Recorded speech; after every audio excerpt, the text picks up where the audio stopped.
राधे कृष्णा। कार्तिक महात्म चौथा अध्याय। माता शारदा की कृपा लिखूं भाव अनमोल, कार्तिक महात्म का कहूँ चौथा अध्याय खोल।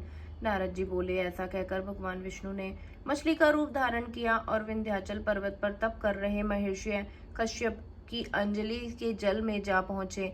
महर्षि कश्यप ने दया करके अपने कमंडल में रख लिया और जब उसने बड़ा रूप धारण कर लिया तो उन्होंने उसे कुएं में डाल दिया। जब वह कुएं में से भी न समा सकी तो उन्होंने उसे तालाब में फेंक दिया। जब वह तालाब में भी न समा सकी तो उन्होंने उसे समुद्र में डाल दिया। वह वहां भी बढ़ने लगी। फिर उस मत्स्य रूपी नारायण ने उस शंखासुर को मार डाला। तत्पश्चात शंख को हाथ में लेकर बद्रीवन में आ पहुंचे।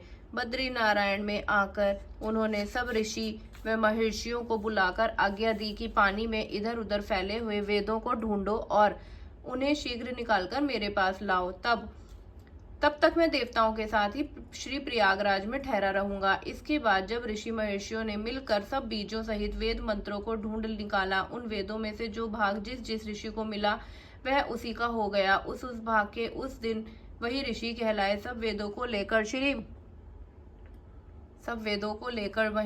ऋषि महर्षि प्रयागराज में आए और उन्होंने वे सब भगवान विष्णु व ब्रह्मा जी को समर्पित कर दिए। ब्रह्मा जी वेदों को पढ़कर उन्हें बड़े प्रसन्न हुए। उन्होंने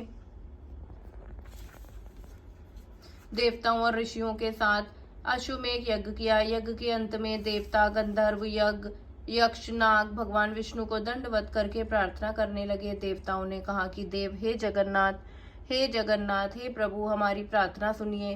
हम लोगों के हर्ष का समय है, इसीलिए आप हमें वरदान दीजिए। नष्ट हुए वेद पुनः श्री ब्रह्मा जी को प्राप्त हुए और हे लक्ष्मीपति, आपकी अनुकंपा से हम देवताओं को यज्ञ का भाग भी मिला है। यह स्थान आपके प्रसाद से आज भी पृथ्वी भर में सर्व प्रधान पुण्य को बढ़ाने वाला, मुक्ति तथा भक्ति को प्रदान करने वाला हो।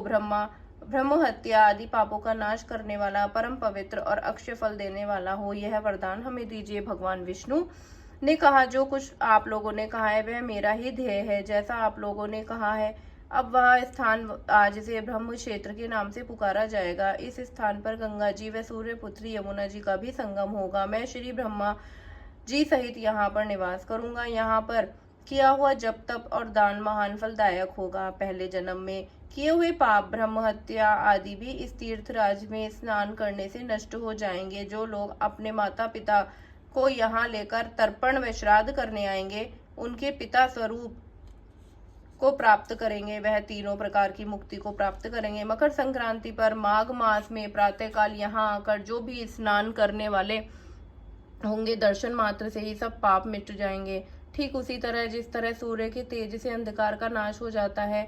हे मुनीश्वर, मेरे वचन ध्यान से सुनिए। मैं सर्वत्र व्याप्त रहता हुआ भी हमेशा बद्री नारायण में निवास करता रहूंगा। सैकड़ों वर्षों तक किसी दूसरे स्थान पर तप करने का जो फल मिलता है, वही फल यहाँ एक दिन में मिल जाएगा। जो मनुष्य इस स्थान बद्रिकाश्रम का दर्शन करेंगे, वह जीवन मुक्त हो जाएंगे और उनके समस्त पाप नष्ट हो जाएंगे। सूत जी बोले, ऐसा कहकर भगवान विष्णु तो अंतर ध्यान हो गए और देवतागण भी अपने अंशों को वहीं छोड़कर चले गए। जो मनुष्य इस कथा को श्रद्धा पूर्वक कहते व सुनते हैं, वह श्री प्रयागराज बद्रिकाश्रम जाने व स्नान करने के समान फल प्राप्त करते हैं। राधे कृष्णा।